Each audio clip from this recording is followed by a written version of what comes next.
Kia ora. It's me and the Brat Prince right now. Kind of thought I'd have a little bit of a chat about stuff. Probably not a single cohesive thing tonight as much as I ever talk about single cohesive things. First, I was actually hoping this week to be uploading an actual honest to goodness cooking video. Unfortunately, Potato Cam gave up. Recorded 45 minutes of unusable trash, and I didn't actually realise until I went to look at the video to make sure it made sense. I don't normally watch these videos again because I really don't like the sound of my voice. I don't like how I look, and I don't like a whole bunch of stuff about me, which is neither here nor there.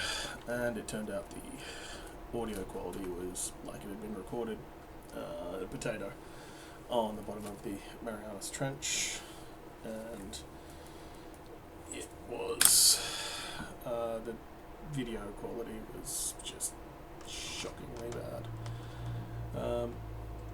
So I'll get the stuff again, make the creme brulees next week again, and this time I've got a GoPro around here somewhere, slightly more advanced type of recording potato, which I guess brings me to the first thing. This is not, obviously, you guys watch this, it's not the world's most professional channel or series of things. I don't like editing, don't really want to learn how to do it, don't really write a script for this, don't really plan these things out. Because I have ADHD, and, well, planning's overrated, to be brutally honest. So, what I do is I just fly by the seat of my pants, and it usually works out fine. So, yeah. And today, if you looked on my Twitter, you would have seen a very short video of some dulce leche made with goat's milk, which I proceeded to leave at work rather than bring in. I was going to talk a little bit about the yield on making stuff like dulce leche. Why making it out of something other than cow's milk is cool and exciting, and probably talk a little bit about dessert I suggested once again on Twitter because why not. So first things first, with the dulce leche made with goat's milk, the yield was about the same as cow's milk, which means I got a nice firm consistent caramel at about 10% by volume. So I started off with a litre, boiled it down to about 100 mils. I think it came out at 92 grams by yield, by weight, which is, yeah, pretty much what you expect. And the process behind that to make a dulce leche is you boil away the water, obviously, and what happens is the concentrates the sugars that are naturally present in mammalian milk, and there comes a point where there's so little water that they will actually start to caramelize, and that's how you make a dulce leche. That's sweet milk. If you're an Australian or a Kiwi, you should be very familiar with making caramel by boiling a tin of condensed milk. Exactly the same thing. Except at this point we're starting off with with just normal milk and just very gently reducing it down. One of the reasons this was done, it's yet another food preservation thing, because everything's food preservation when you get right down to it, is to make a type of milk that is preservable, so that it's capable of being preserved over a longer period. Once again, sugar, like salt, is hydrophilic.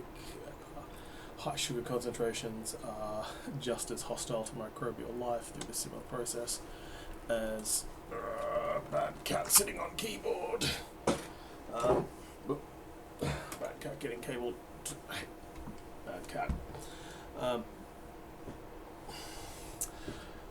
What happens is the concentration of sugar and salt do the same thing, which is damage the cells of microbial life by forcibly extracting the liquid in them through osmosis, which tends to do severe damage to the cell walls, etc. of the microbes. It's the same as higher acid concentrations. Shout out to Amber, who probably doesn't watch these, who's recently been pickling Kayawanaha. I hope I pronounced that right. I probably didn't.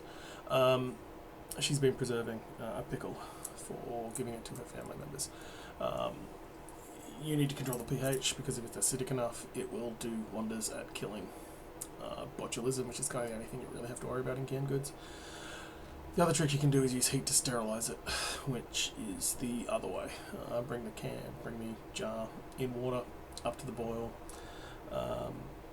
It's trickier, and it's not really my first step.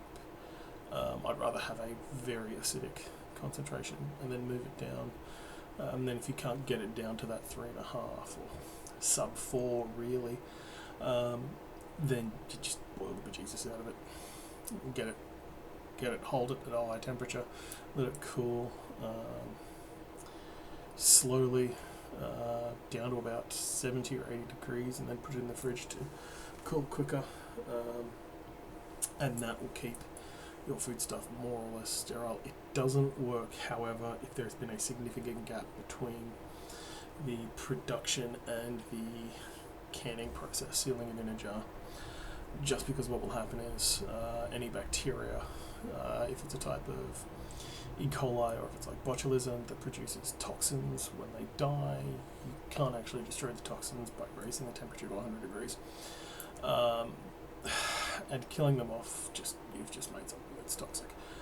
That's why pH is so important in canning for acid resistant strains of botulism. If the acid concentration is low enough, is aggressive enough, it will prevent botulism from getting hold. Same with controlling the sugar. This is kind of a problem. You need to keep your sugars low, and you need to keep it quite acidic to control your microbial growth. Do those two things, and you don't have to worry, because there won't be a substantial colony to kill off. So any toxin, once again, you start getting into LD50s, toxicity by weight of the subject. There's endless tables and charts that you can read if this stuff's really fascinating, but the long and the short of it is, if you can keep the contamination below a certain threshold, you can ingest some things that are toxic and not get sick, just because of the diffuse reaction of it. That's not true with live microbes, and it's not true in large concentrations of these toxins. That's why there's such a thing as the accepted amount of rat feces in beer. It's not because you get to add rat feces to beer, it's just that above a certain concentration, it will make you sick. So science has figured out, trial and error more or less, the maximum thresholds that you can have for the average person to not get sick. And then what they do is they dial the volume on that back about, depending on which country you are. America's a bit fast and loose, they dial it back by about 20%. EU, Australia, Canada, New Zealand, places like that have a nationalised health system, i.e. the taxpayer pays for healthcare, tend to be a lot more conservative. They'll dial it back somewhere between 50 to 100% of what they know to be safe, to make sure everyone is safe. And this is kind of off topic, but once again, everything feeds into food preservation, because that's what food preservation is. The reason why I'm using goat milk is because of an awesome person on Twitter, Neil Thick Shepherd, and they're a goat herd. They've also got sheep, but they're plugged into a large collection of heritage sheep and goat makers. Now, while there are a fair amount of hippies that'll sit there and tell you that goat's milk is a superfood, or it's great for your skin, or it cures, makes you grow like 7 tentacles and turns you into Cthulhu,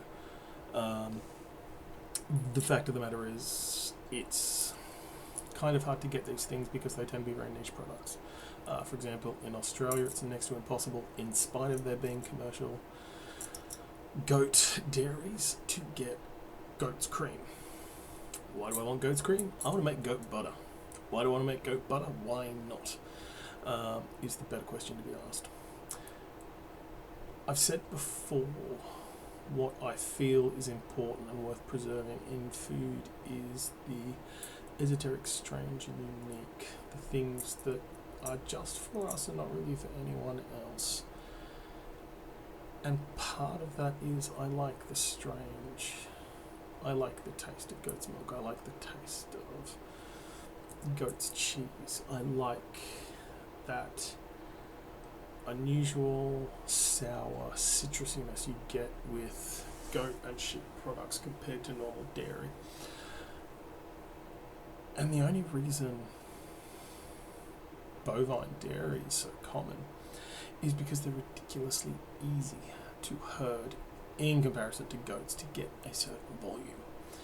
Now, in the less pleasant parts of Europe, the more in the Middle East, North Africa, Sub-Saharan Africa, goats tend to be the herd animal of choice. And that's because they're really tough when it comes to what they're prepared to eat and what it takes to make them sick. So they tend to make up a bigger part of things like hill people's diets just because the animal is more rugged. Now the world's heading into a kind of catastrophically ugly place. And part of that's due to the fact that everybody wants to have a tenderloin, or everybody wants to drink cow's milk, or everybody... It really seems to me that by everybody wanting to have exactly the same thing, regardless of how rare it really is, we're doing something wrong. We're doing a lot of things wrong. And there aren't, to my knowledge, there aren't many chefs out there actually pushing back in the right way. Yeah, you've got guys like Barber who talk about going vegetarian and stuff like that, increasing the amount of increasing the amount of vegetable material, but that's a real privileged position to be able to adopt. In the Pacific, you can't go vegetarian.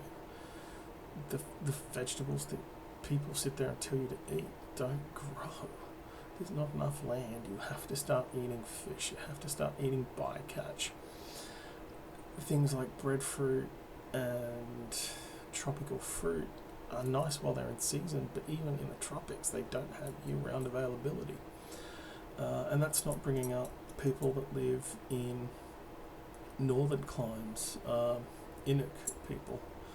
I think Inuit, I can't remember which one's a singular, which one's a plural.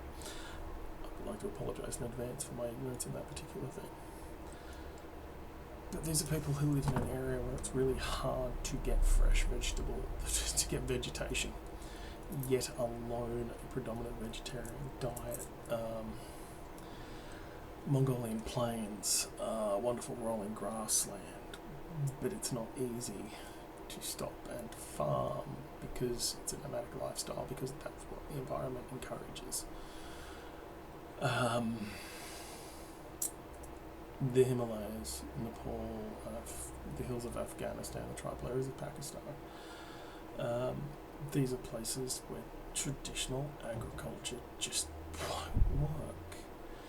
And it's not because people don't try, it's just that there's no point. Like, I get it, you live in the West, you don't understand that tomatoes have a season. You don't get that the reason everyone in Asia eats so much rice is because it stores well and it doesn't mind getting wet, which is an important thing when you live in the tropics. You can't have wheat. Wheat will rot before it will grow. So you start using rice as your grain of choice. Well, if you don't have a lot of arable land, you can't grow rice. So you end up with the gardens of the islands, which are predominantly things like breadfruit, tropical fruit, various types of tuber traded from South America. Not a lot of herd animals.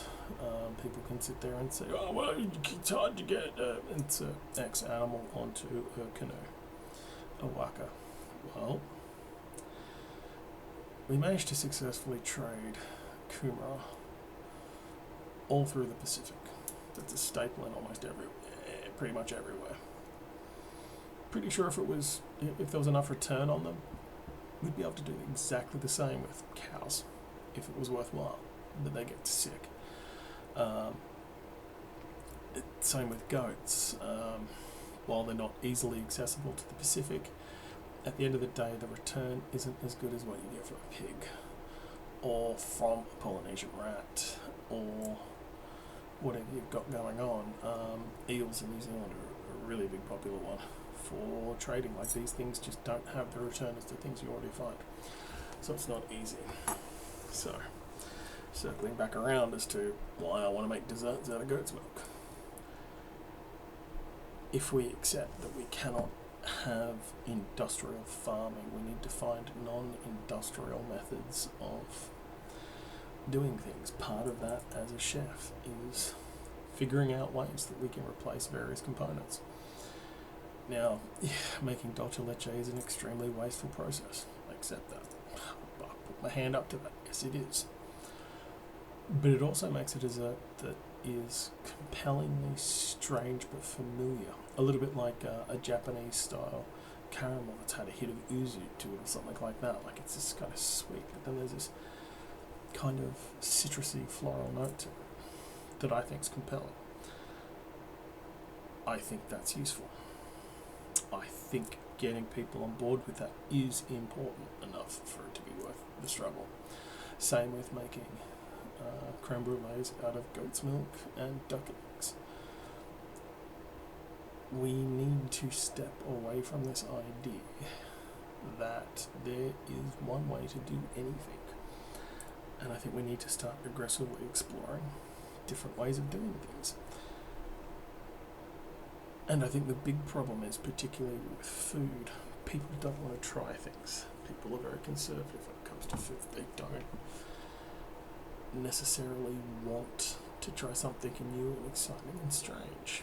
So, as I suggested on Twitter, a dessert called a millefeuille, a custard slice, if you will, where the butter is made out of, well, probably just normal cream, to be brutally honest with, since it turns out to be so hard to get goat's cream, but flavoured with lavender.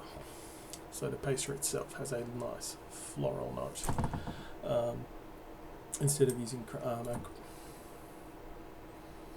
trying to think if I was using creme patissiere in it. Making a goat's milk caramel,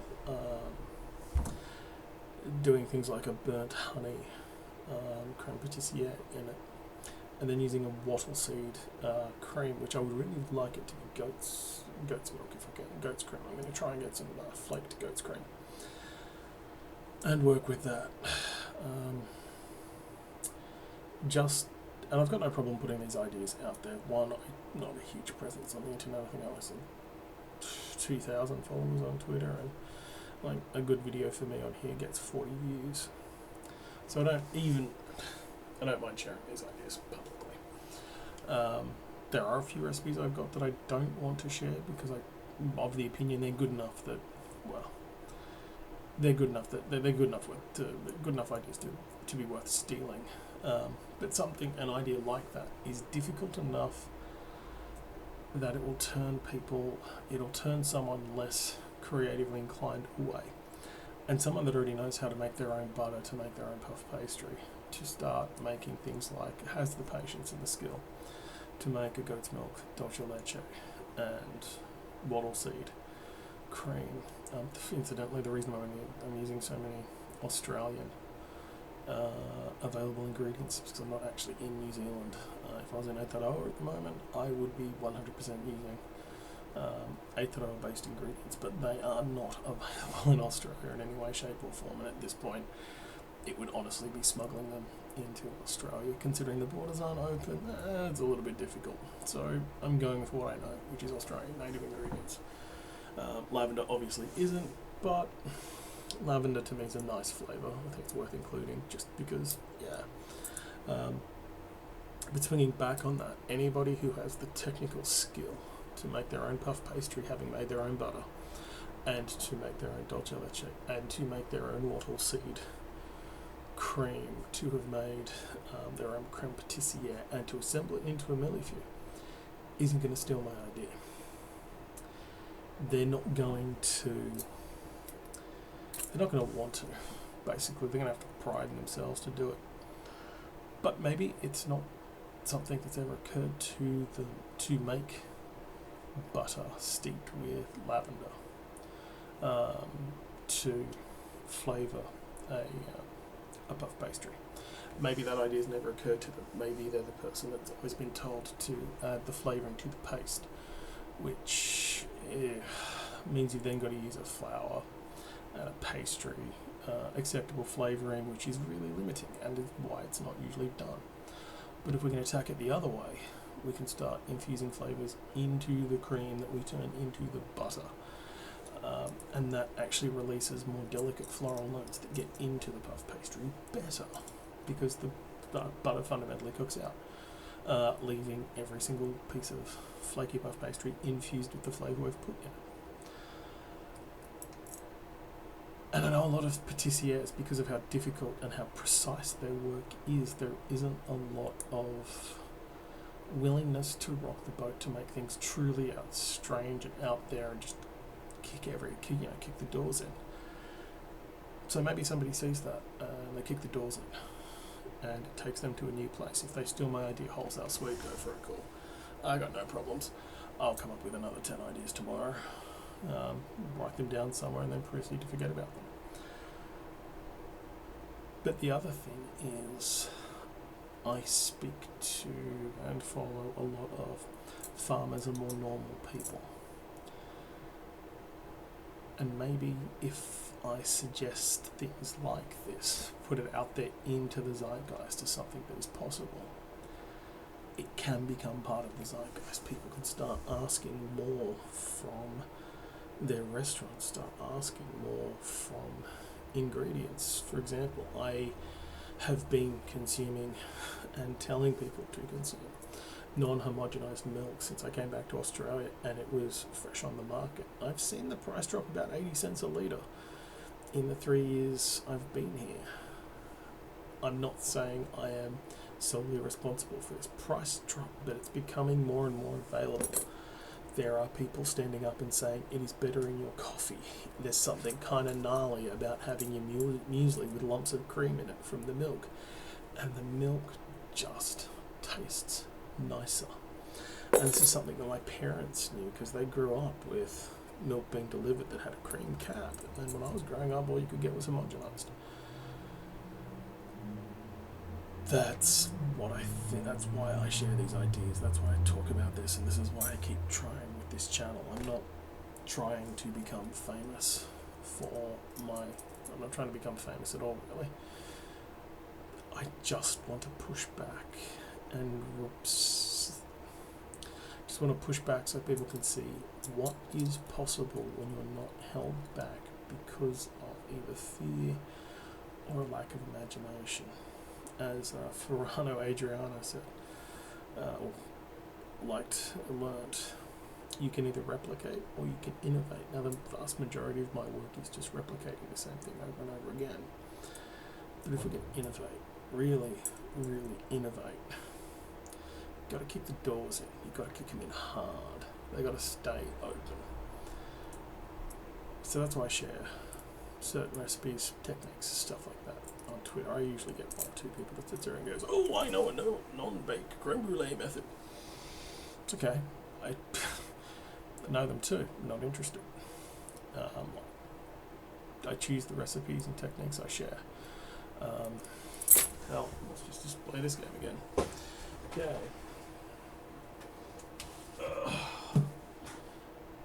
This guy. We have textbooks from, well, up behind me there is the entire 1968 Cordon Bleu Cooking at Home course. There is also the textbooks from the CIA that you can see over that shoulder. Professional Chef, Baking and Pastry, and Professional Gardier Manger. They are cooking textbooks. What you can't see up there is the textbooks I have from TAFE that are still up there, all 9 volumes of them. There is also a copy of Professional Practical Cooking up there. I have techniques and textbooks, and I've read textbooks dating back to the 1950s.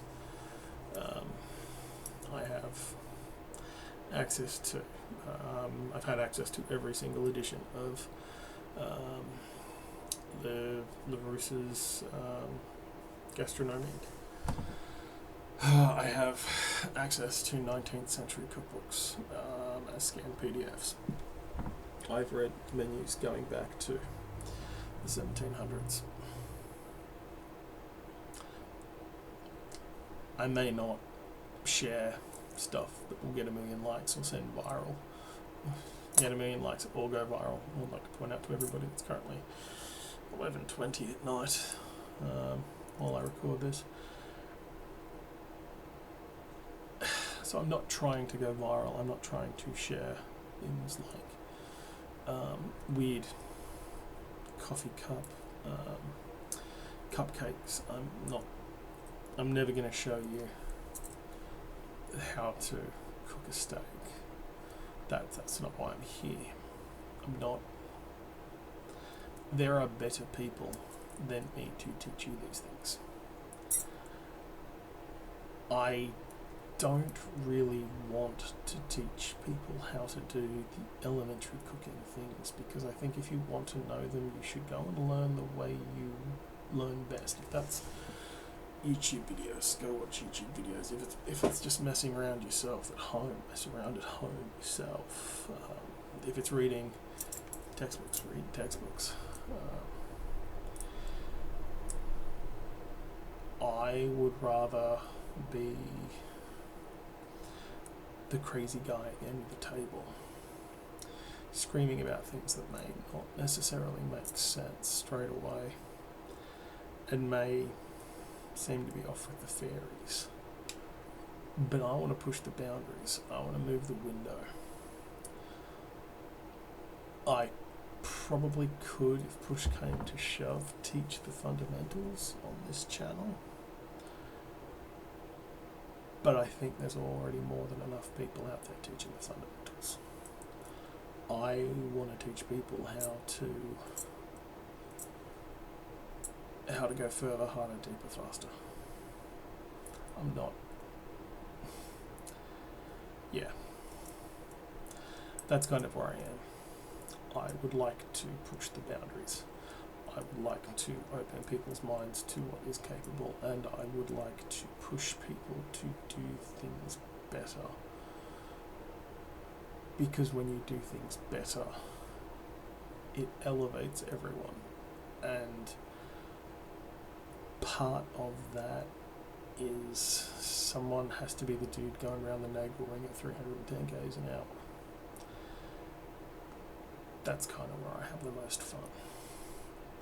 Is pushing the boundaries, making the impossible difficult and borderline insane work. So that's why I don't expect this channel to ever be popular. I don't expect to have 100,000 viewers. I don't expect to have one day a little silver play button behind me. But maybe if 5 or 6 people are pushed to make their own barbecue sauce at home with seasonal fruit and veg, that's enough.